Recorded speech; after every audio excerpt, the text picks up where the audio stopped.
여러분도 알다시피 지난 목요일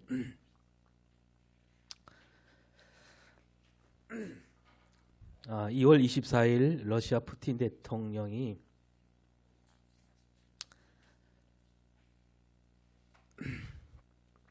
우크라이나를 침공했습니다.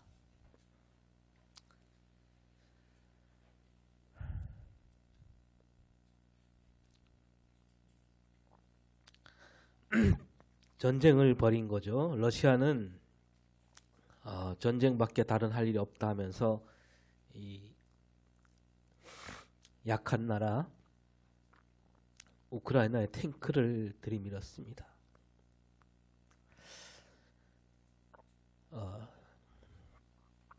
이 전쟁 하루 만에 러시아군이 우크라이나 수도 키예프로 가게 되지요. 이제 우크라이나도 가만히 있지 않고 목숨을 걸고 싸우게 됩니다. 수많은 사람이 다치거나 죽게 되었고, 이제 우크라이나 사람들은 앞으로 대대로 저 푸틴 대통령을 원수로 여길 겁니다. 그리고 이 우크라이나뿐만 아니라 온 세계가 이 푸틴 대통령을 살인마로 여기게 될 겁니다. 여러분, 어쩔 수 없는 전쟁 그딴 거 없습니다.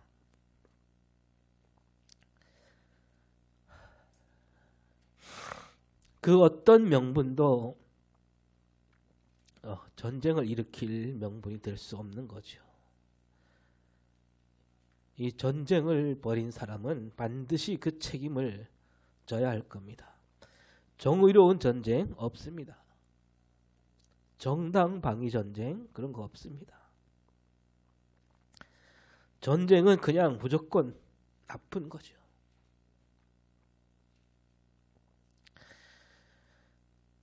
세상에서 가장 나쁜 짓이 전쟁입니다.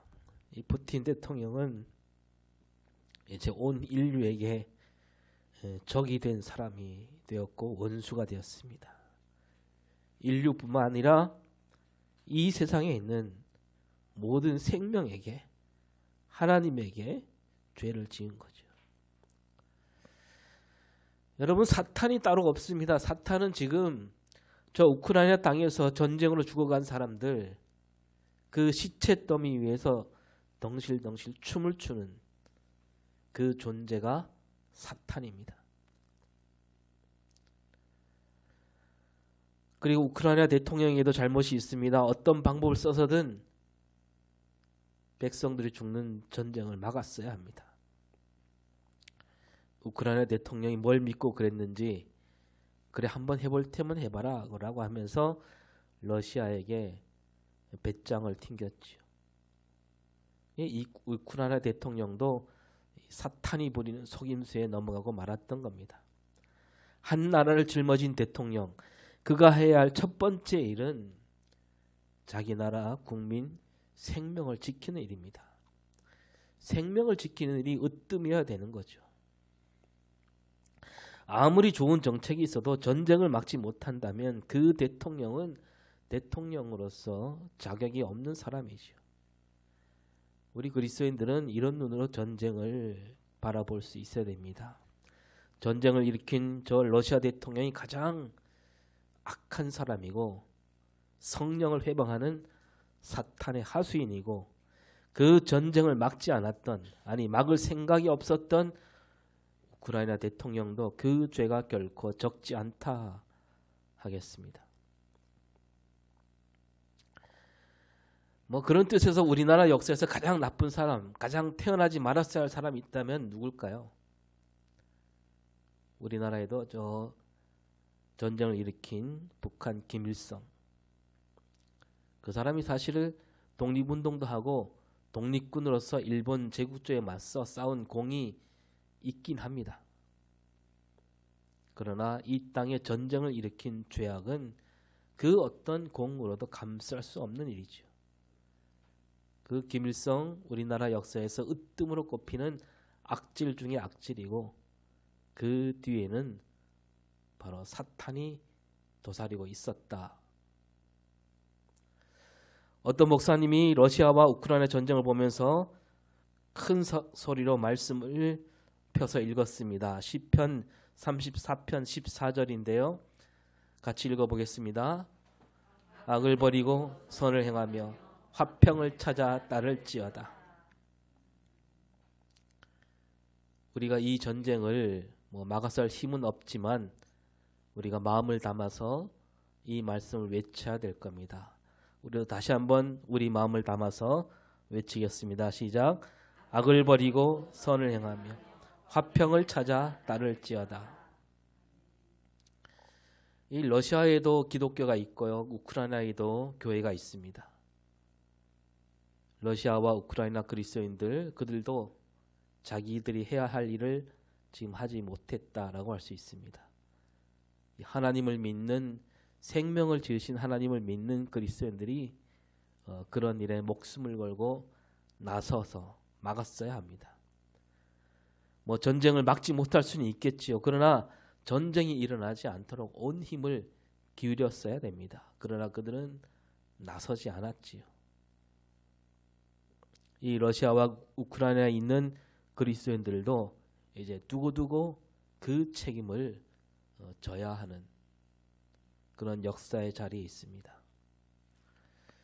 우리 대한민국도 마찬가지였죠. 남북전쟁 앞에 말씀드렸지만 김일성이 저지른 일이지만 우리에게도 책임이 있다는 거죠. 그때 우리 한국에도 교회가 있었습니다. 한국 교회도 그 책임에서 벗어날 수 없습니다. 막지 못한 책임을 묻는 것이 아니라 전쟁을 막으려고 막지는 못했겠지만 전쟁을 막으려고 뭐라도 했었어야죠. 전쟁을 날 줄 몰랐다? 그렇다면 더 큰 잘못입니다. 이 땅에 어떤 일이 벌어질지 관심이 없었다는 뜻이기 때문입니다. 조금만 눈을 돌렸다면 전쟁이 일어날 수도 있다는 것을 알 수가 있었지요. 왜냐하면 그때 전쟁이 일어나기 몇 년 전부터 조짐이 보였거든요. 저 제주도에서는 민간 학살이 있었고요. 여기 여수 순천에서도 사회주의자라는 누명을 씌워서 수만 명이 죽어나갔습니다. 그리고 1948년, 49년 벌어진 일들을 보면 전쟁이 일어날 만한 일들이 수없이 벌어졌습니다. 평화를 외치는 김구 선생이 괴한이 쏜 총탄에 쓰러졌지요. 그보다 앞서 북쪽에서는 예수 믿는 조만식 장로가 처형을 당했고 또 여운형 선생이 암살당했습니다. 조만식, 여운형 이 두 사람 모두 기독교 정신으로 살았던 지도자들입니다. 이분들은 평화를 외치는 사람들이었습니다. 이분들이 죽지 않았다면 전쟁이 일어나지 않았을지도 모릅니다. 하여튼 이런 일들을 볼 때 한국교회는 가장 먼저 해야 할 일을 하지 못했던 거죠. 그때 교회는 뭐 했느냐? 교회 안에서 지지고 볶다 보니 전쟁을 막지 못했고 아니 막을 생각조차 하지 못했습니다. 교회 안에서 서로 자기 자리를 차지하려고 서로 잘났다고 목소리를 높이다가 할 일을 정작 하지 못했던 겁니다. 그때 한국교회가 우리가 지금 읽고 있는 고린도 교회랑 비슷했습니다. 1946년부터 교회는 서로 갈라져서 싸우게 됐는데요. 아예 새로운 교단을 만들기도 하고 그래서 고신측이 생겨나고 47년, 48년에 가서도 교단에서 자기 영향력을 키우려고 끊임없이 싸웁니다. 얼마나 그 싸움이 깊었는지 전쟁이 일어났는데도 전쟁 가운데서도 교단이 또 갈라집니다. 휴전협정을 맺고 전쟁이 멈추게 되었지만 그 뒤로도 그 싸움이 끝나지 않았고 마침내 갈래갈래 찢어지고 말았지요. 이 땅에서 벌어지고 있는 싸움과 죽음, 한국에는 거기에서 아무런 일도 하지 않았습니다. 아니 할 수가 없었겠지요. 참으로 부끄러운 일이었습니다. 지난주 우리가 말씀을 나누었듯이 고린도 교회는 교회 안에서 서로 갈라져서 손가락질하며 끝없는 싸움이 일어나는 교회였습니다. 고린도 교회는 바울이 세운 교회죠. 브루스길라와 아굴라와 함께 이 고린도 교회를 세웠습니다. 사람들이 이 고린도 교회로 몰려들었고 사람들이 몰려들다 보니까 일꾼도 많이 생겼지요. 어느 날 이 고린도 교회에 한 무리가 들어오게 되는데 이들이 들어오자 고린도 교회가 시끄러워지게 됩니다. 이 사람들은 고린도 교회를 세운 바울을 못마땅히 여기는 사람들이었습니다. 이 사람들은 바울을 좀 아는 사람이었습니다. 유대인들이었습니다. 바울만큼, 아니 바울보다 율법을 더 잘 아는 사람들. 그들은 왜 그 고린도 교회 안에 들어왔을까? 이 사람들은 예루살렘 교회와 끈이 닿아 있는 사람들이기도 했다고 합니다. 그래서 그들이 하는 말에 따르면 자기들은 저 예루살렘 교회로부터 교회를 이끌어가는 사도로서 인정받았다. 진짜 받았는지 모르겠지만 그렇게 떠들며 다녔습니다. 그리고 자기들 가르쳐 그냥 사도가 아니라 자기들은 큰 사도다. 그러면서 바울에게 말합니다. 누가 당신을 사도로 세웠는가? 당신은 예루살렘 교회에서 추천장을 받았는가? 물으면서 그들은 권위를 내세워 고린도 교회를 자기들 손아귀에 넣으려고 했습니다. 이렇게 어수선한 교회였기에 고린도 교회는 여러 파로 갈라지고 서로 싸우게 된 겁니다. 이 사람들은 어떻게든 바울을 깎아내리려고 했습니다.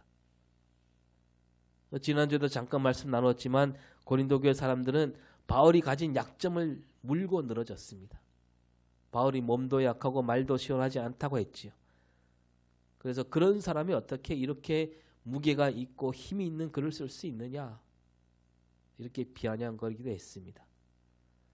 그래서 바울이 듣다 못해 이런 말까지 했다 그랬습니다. 11장 6절을 다시 읽어볼까요? 시작. 내가 비록 말에는 부족하나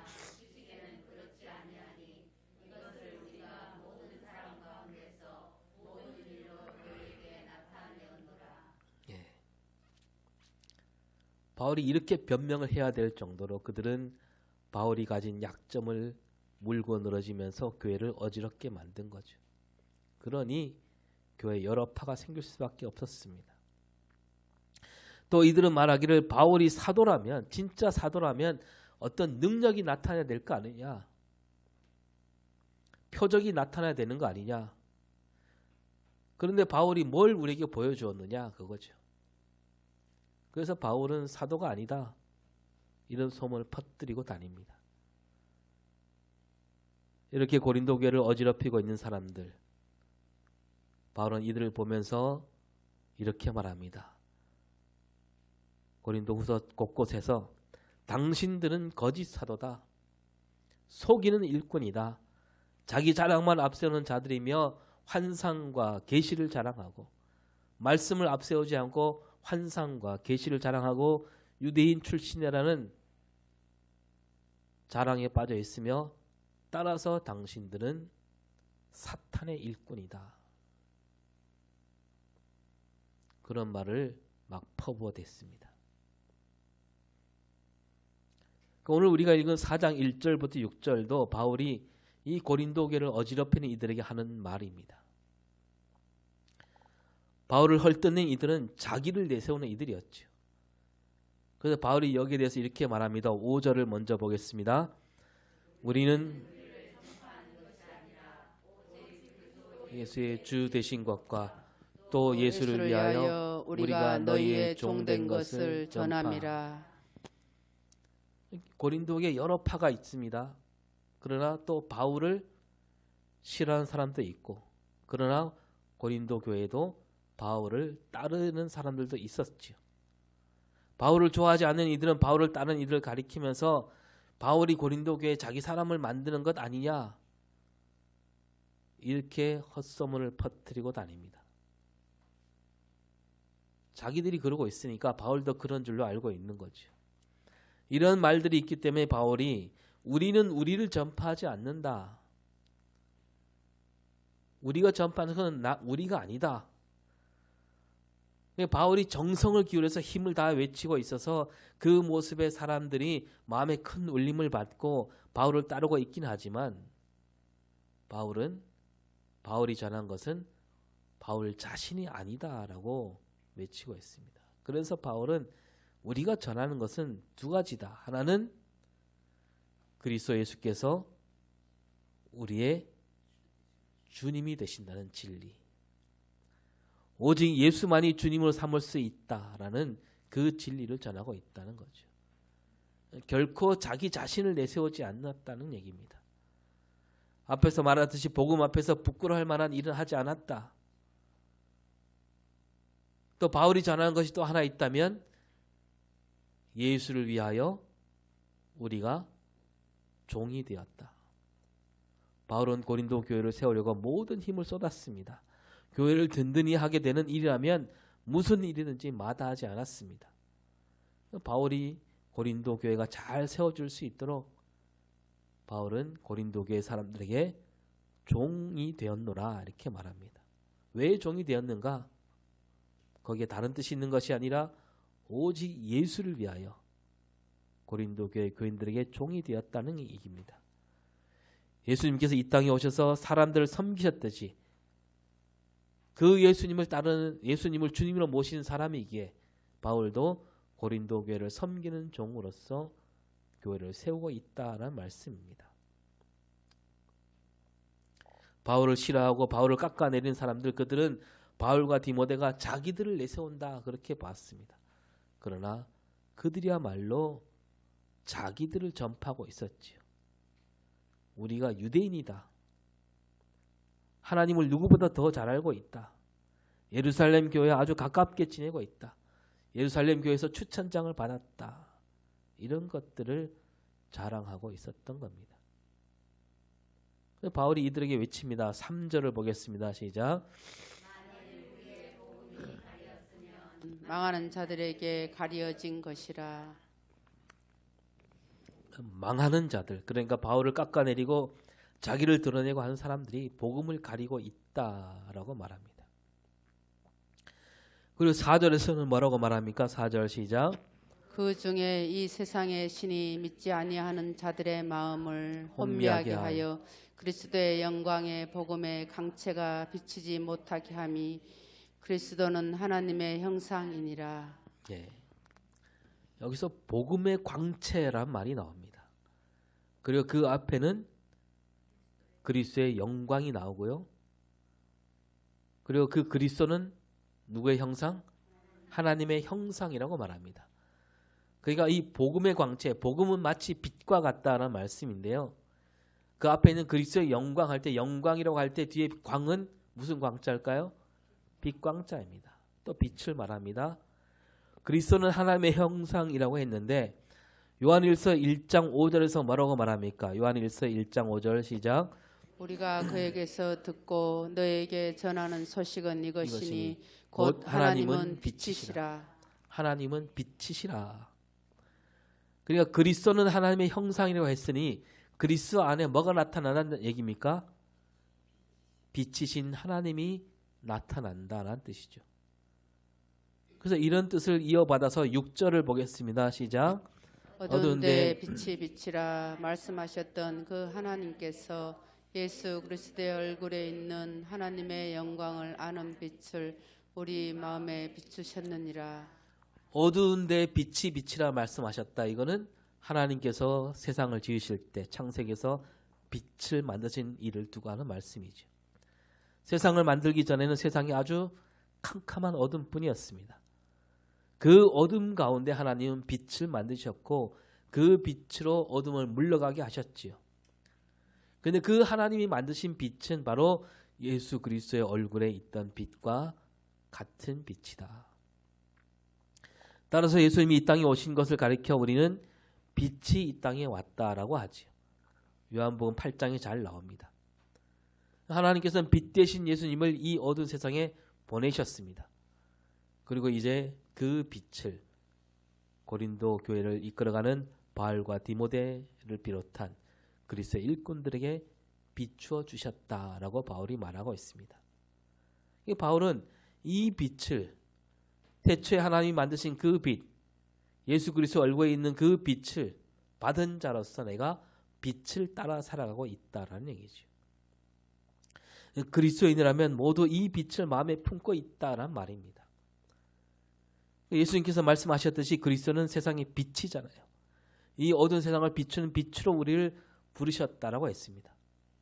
바울은 자기가 세상을 비추는 빛이라는 진리를 잊지 않고 살아갔고 그 마음으로 이 고린도 교회를 세웠으며 어둠 속에 있던 고린도라는 도시가 이제 이 고린도 교회를 빛삼아 환한 길로 갈 수 있게 되었노라.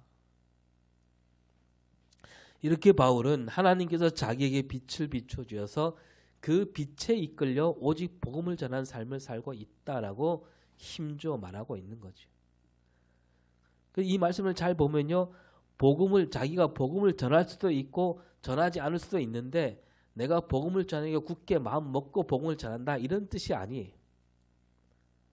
하나님께서 비추는 빛을 받으면, 하나님께서 비추는 그 빛을 받게 되면 나는 그렇게 살아갈 수밖에 없다라는 뜻으로 이 말을 하고 있는 겁니다. 하나님께부터 빛을 받으면 내 삶이 바뀐다는 뜻이에요. 여러분, 바울이 처음부터 그렇게 살지 않았잖아요. 처음에 뭐였습니까? 예수 믿는 사람을 잡으러 다녔습니다. 그때 이름이 사울이었죠. 어느 날 그날도 예수 믿는 사람을 잡으러 다메섹으로 가다가 누구를 만납니까? 십자가에 죽었다가 다시 살아나신 예수님을 만나게 되는데 그 장면을 보면 어떻게 되어 있냐면 사도행전 9장 3절 시작. 사울이 길을 가다가 다메섹에 가까이 이르더니 호련히 하늘로부터 빛이 그를 둘러 비추는지라. 예. 하늘에서 뭐가 비춥니까? 빛이 바울을 비추게 되지요. 그러더니 곧 예수님이 나타나셨습니다. 빛 가운데서 예수님이 나타나시죠. 그 빛을 바라봤던 바울이 그날부터 사흘 동안 앞을 보지 못합니다. 예수님은 아나니아라는 사람을 부르셔서 바울에게 가게 하시죠. 그래서 아나니아가 바울에게 손을 얹고 뭐라고 말합니까? 사도행전 9장 17절. 형제 사울아, 주 곧 내가 오는 길에서 나타나셨던 예수께서 나를 보내어 너로 다시 보게 하시고 성령으로 충만하게 하시는다. 예, 그렇게 말하니까 바울이 그 눈에서 비늘 같은 것이 벗어져 다시 보게 됩니다. 이렇게 바울은 예수 믿는 사람을 잡으러 다니다가 하늘로부터 비치는 빛을 받고 새로운 사람이 된 거예요. 성령이 충만한 사도가 되었습니다. 그래서 오늘 말씀은 하나님을 만난 일을 가리켜 이렇게 하나님께서 빛을 비추셨다 이렇게 말씀하고 있다는 거죠. 하나님께로부터 빛을 받은 사람은 그 삶이 바뀔 수밖에 없다라는 뜻으로 우리에게 말씀하고 있습니다. 그래서 누군가에게 하나님이 빛을 비춘다 이 말은 곧 무슨 말이냐면 하나님이 그 사람을 눈여겨보신다는 얘기죠. 왜냐하면 하나님이 빛이니까. 하나님은 곧 빛이잖아요. 그런데 우리에게 빛이 비춘다는 것은 하나님이 우리를 눈여겨봐 주시고 굽어 살피시고 들여다보신다는 뜻과 같습니다. 하나님이 보시니까, 하나님이 보시면, 하나님께서 빛을 비추시면 그 사람은 이런 사람이었다가 이렇게 바뀐다는 얘기입니다. 여러분, 우리가 저 햇볕을 많이 쬐면 달라지죠. 어떻게 달라집니까? 하루 내내 떼약볕을 받으면 어떻게 됩니까? 그 고운 얼굴이 시커멓게 탑니다. 그런데 얼굴이 타기도 하지만 햇볕을 많이 쬐면 좋은 일도 생기지 않습니까? 우리 몸에 뭐가 생겨요? 비타민 D가 생기죠. 비타민 D가 생기면 뼈가 튼튼해집니다. 여러분 뼈 다 튼튼하죠?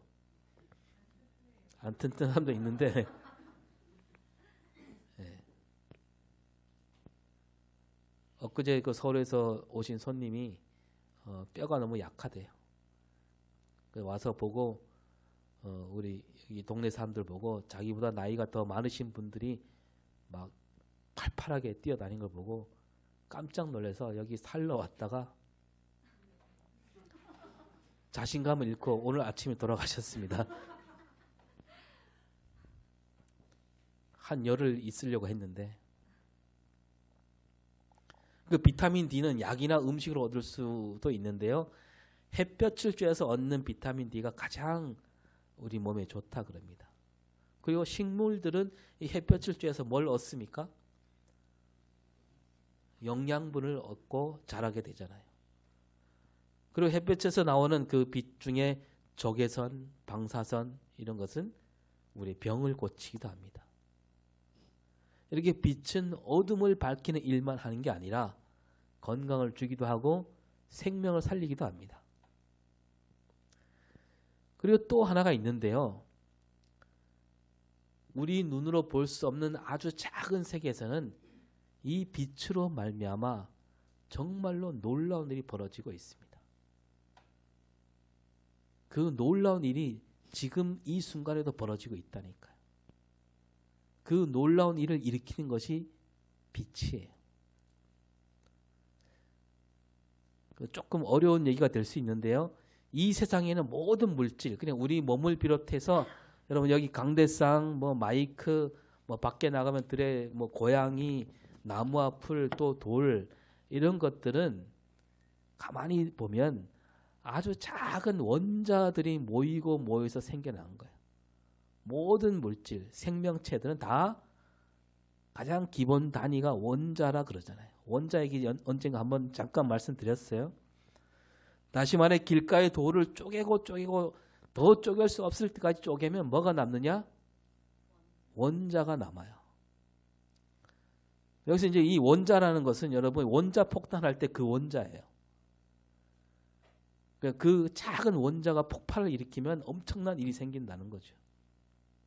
이 원자는 우리 눈으로 볼 수 없고요. 전자현미경 그 가운데 특수한 전자현미경으로만 볼 수 있습니다.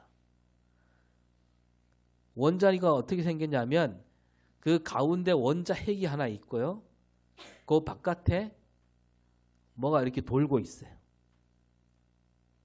끊임없이 돌고 있습니다. 그걸 가리켜서 전자라 그럽니다. 그러니까 특수 전자현미경으로 보면 원자가 보이고 그 원자를 들여다보면 원자 핵과 원자 핵을 돌고 있는 전자가 보인다는 얘기예요. 계속 움직이고 있습니다. 그런데 이걸 살펴보면 아주 놀라운 일이 생기고 있는데 과학자들이 깜짝 놀랐습니다. 이 전자는 어떻게 생겼을까 들여다보는데 도무지 알 수 없는 일이 벌어지고 있는데요. 과학자들이 이 전자들을 놓고 실험을 했는데요.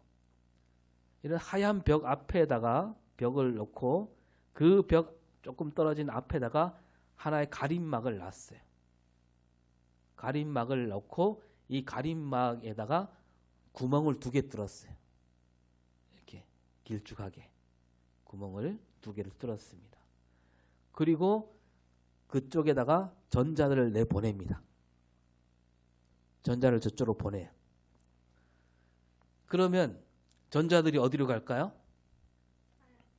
밀려서 가겠죠. 가다가 구멍이 2개라 그랬죠. 이쪽 구멍으로 들어간 전자들은 저 뒤에 가서 어떻게 붙을까요? 그 벽에 나란히 붙겠죠. 또 이쪽으로 들어간 전자들은 이쪽에 가서 붙고, 그러면 저 벽에는 몇 줄이 생겨요? 2줄로 나란히 전자가 생깁니다. 그래서 과학자들이 전자들은 저렇게 아주 작은 알갱이로 되어 있구나 라고 하면서 그 실험 결과를 적으려고 했습니다. 근데 과학자들이 조금이라도 더 정확하게 하려고 결과를 적기 전에 다시 한번 들여다보았습니다. 근데 이제 잠시 눈을 한눈 판 사이에도 이 전자를 계속 내보냈겠죠. 근데 깜짝 놀랄 일을 보고 말았어요.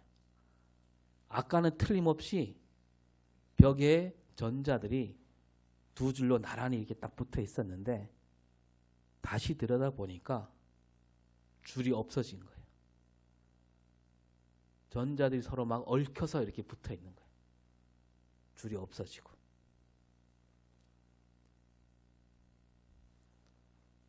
그래서 다시 실험합니다. 똑같이 했는데 처음에 보았던 것 같이 전자들이 또 다시 저쪽 벽에 두 줄로 나란히 달라붙었습니다. 그러면 그렇지 하고 그래 이 전자들은 아주 작은 알갱이야 라고 적으려고 하다가 또 지난번 생각이 나서 다시 한번 들여다보았습니다. 그런데 또 똑같은 일이 벌어지는 거예요. 벽에 있던 두 줄이 없어져 버렸어요. 과학자들이 또 다시 실험합니다. 여러 차례 실험하면서 밝혀내게 되는데 뭐냐면 이 전자들은 우리가 지켜볼 때는 작은 알갱이였다가 우리가 보고 있지 않을 때는 알갱이가 아니구나. 이걸 발견하는 거예요. 전자들이 이중성을 갖고 있는 거예요. 알갱이가 아니고 뭐가 되냐면 이제 과학자들이 말하기를 그걸 파동이라 그래요. 그래서 여러분 우리가 전자기계를 보면 거기서 뭐가 나온다고요? 전자파가 나와요. 그 파동. 이 알갱이와 파동은요 전혀 다릅니다. 여러분 알갱이는 이제 뭔지 아시잖아요. 알갱이, 아주 작은 알갱이. 근데 이 파동, 우리 곁에서 가장 쉽게 볼 수 있는 파동은 뭐가 있냐면 그 물결파 아세요? 물결. 돌을 던지면 이 물결이 막 번져 나가잖아요. 그 파동이에요. 그 다음에 소리파, 소리도 파동이라고 할 수 있습니다. 우리가 소리를 지르면 그 소리는 파동으로 막 번져 나갑니다. 아까 그 실험에서 벽 앞에 가림막을 세우고 그 가림막에 구멍을 2개 뚫었다 했잖아요. 근데 이쪽에서 만약에 그 구멍에다가 누군가 소리를 냅니다. 도레미파솔라시도 할 때 도하고 소리 내면 그 도 소리를 낼 때 이쪽 구멍에다가 대고 소리를 낸다 합시다. 그러면 그 소리가 이쪽 구멍에서만 들릴까요? 저쪽 구멍에 귀를 대도 들립니다. 왜냐하면 소리는 알갱이가 아니기 때문에, 알갱이가 아니고 파동이기 때문에 한쪽으로만 나가지 않고 소리가 이렇게 퍼져나가는 거죠. 그걸 파동이라 그래요. 그러니까 이 전자들은 어떤 때는 알갱이이기도 하고 어떤 때는 파동이기도 하다는 얘기예요. 그러면 이 전자들은 왜 알갱이가 되었다가 또 파동이 됐다 그럴까? 아까 말씀드린 대로 과학자들이 지켜볼 때는 알갱이였다가 보지 않을 때는 파동으로 바뀐다는 얘기예요. 여러분 이 전자가 어떻게 움직이는지 보려면 뭘 해야 될까요? 처음에 그 실험실에서 불을 켜야 되잖아요. 그죠? 불빛을 켜야 이렇게 안에서 이렇게 볼 거 아닙니까? 그러니까 이 전자들은 불을 켜서 빛을 비추는 순간 전자가 파동이었다가 알갱이로 바뀐다는 얘기예요. 그럼 빛을 비추지 않으면 파동으로 있는 거예요. 그래서 과학자들이 이 믿을 수 없는 일을 지금 눈으로 보고 있는 거예요. 파동이면서 입자, 알갱이. 이건 있을 수 없는 일이거든요. 그래서 이 전자의 이중성이라 부르면서 과학자는 지금도 전자는 파동이기도 하고 알갱이도 하다. 이건 도무지 있을 수 없는 일이지만 이 결과는 받아들일 수밖에 없다라고 지금 얘기하고 있는 거예요. 그래서 과학자들이 고개를 갸우뚱거리면서 말합니다. 그러니까 이 전자들이 워낙 작아서 빛을 비추면 그 빛으로 말미암아서 전자가 모양과 성질이 달라진다는 얘기예요. 빛 때문에. 우리는 그냥 우리 몸이 달라지지 않고 얼굴만 좀 탈 뿐이지만 이 전자들은 모양 자체가 달라진다는 얘기예요. 제가 이 글을 읽으면서 하나님과 우리 사이를 생각해 보았습니다. 여러분 하나님 앞에서 우리는 그 전자처럼 정말 아주 작고 작잖아요. 정말 눈에 띄지 않은 특수 전자 현미경으로만 보아야만 하는 그렇게 작습니다. 근데 아까 하나님께서 우리에게 뭘 비추신다 그랬습니까? 빛을 비춰서 우리를 보신다 그랬습니다. 하나님께서 빛을 비추기 전과 하나님이 빛을 비춘 다음 우리는 어떻게 돼요? 달라질 수밖에 없다는 거예요. 우리가 워낙 작은 존재이기 때문에. 전자가 빛을 비추기 전에는 파동이었다가 빛을 비추면 알갱이가 되었다 했습니다. 마찬가지로 예수 믿는 사람을 잡으러 다니던 사울이 하늘에서 비추는 그 빛으로 사울이 달라진 거예요. 빛을 받기 전과 빛을 받은 다음에 달라진 거예요. 예수 믿는 사람을 잡으러 다니던 사울이 빛을 받은 다음에 뭐로 바뀌어요? 복음을 알리는 사도가 된 겁니다. 하나님께서 예수 그리스도의 얼굴에 있는 하나님의 영광을 아는 빛을 우리 마음에 비추셨습니다. 그래서 바울이 자기는 달라졌다는 얘기예요. 여러분, 하나님이 우리에게 빛을 비추어서 우리를 보시기 전에는, 빛을 비추기 전에는 우리는 어떤 자들입니까? 망하는 자들이었습니다. 죽음의 자녀였지요. 진노의 자녀였고 죄악에 사로잡혀 있는 사람들이었습니다.